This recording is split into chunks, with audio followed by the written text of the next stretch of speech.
Howdy folks, this is the Rockin' J Farrier.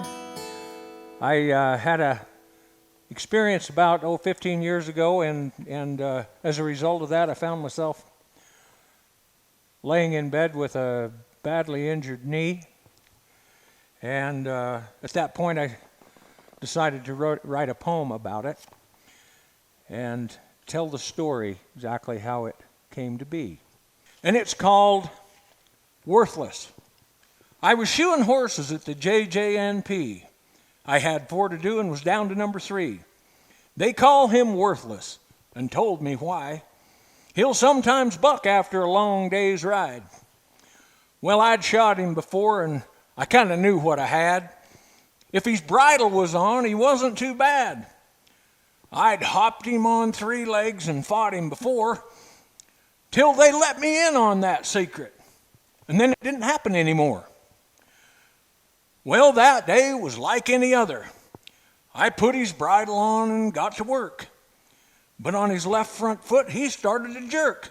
2 or 3 times, he pulled it right away. And I knew something was different that day. Then he hung back and broke the bridle and started walking around, so I got my rope tie halter. It was the quickest thing that I found.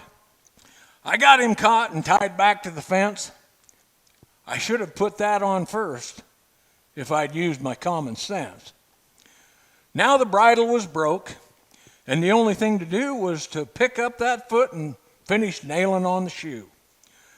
I got that foot done and started to shoe his hind, and he picked them up better than any horse you'd find.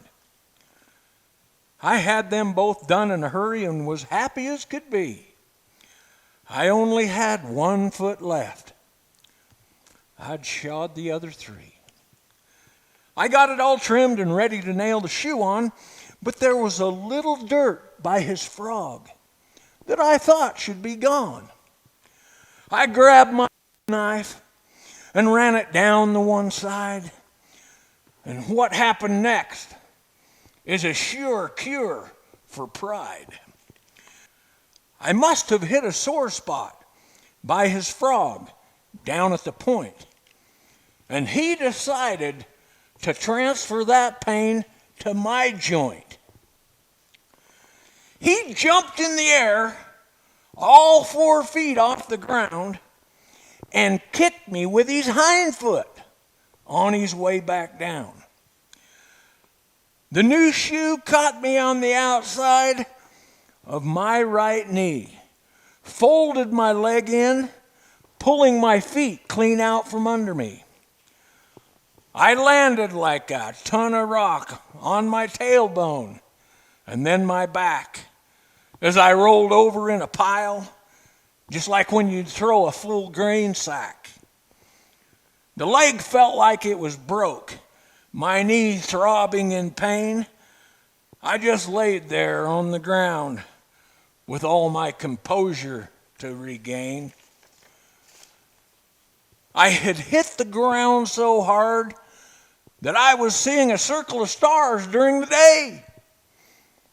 But the strange bit of glittering hue looked more like the Milky Way.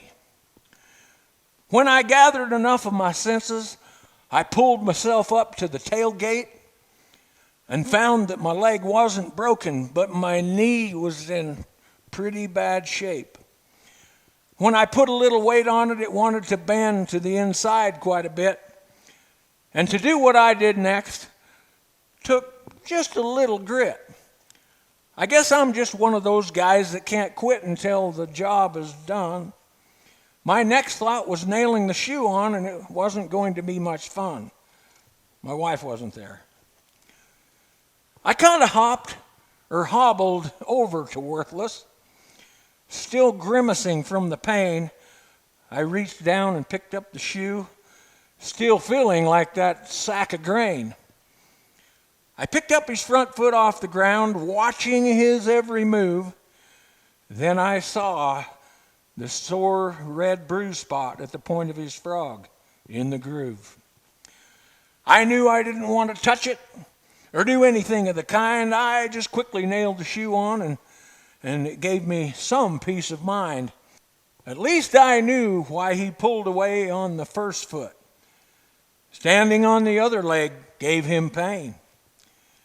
But to react the way he did on that sore spot made me think the horse was insane.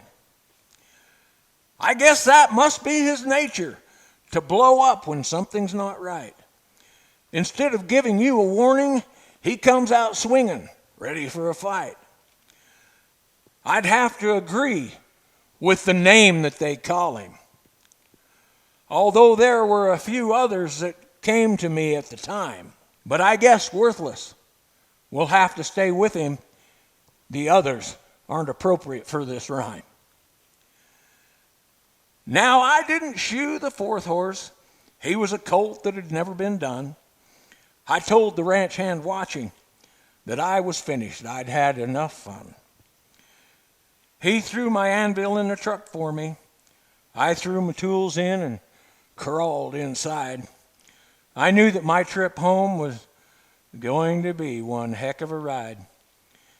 He offered to drive me to the ER, but I'm just stubborn enough to say no. I'll be all right, I told him. I just drove away, kind of slow. By the time I arrived at my house, I was in shock as near as I could tell. I was white and really pretty pale, and I know I was feeling like hell.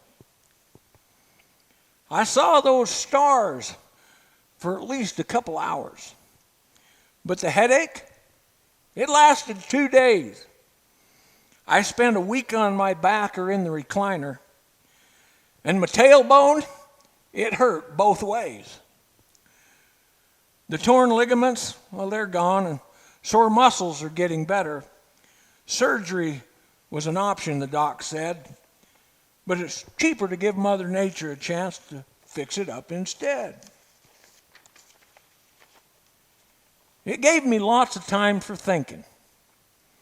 Being laid up, not able to work. Now there's got to be a purpose for the wreck with that worthless jerk. I can still play the piano or guitar, recite a poem or sing a song, and of course talk on my cell phone, which helped the time pass along. Well, now it's been 15 years since my wreck with Worthless. And YouTube has now come into view, so I thought I'd take a couple minutes and share this poem with you. I sure hope you enjoyed it, and we'll see you down the trail.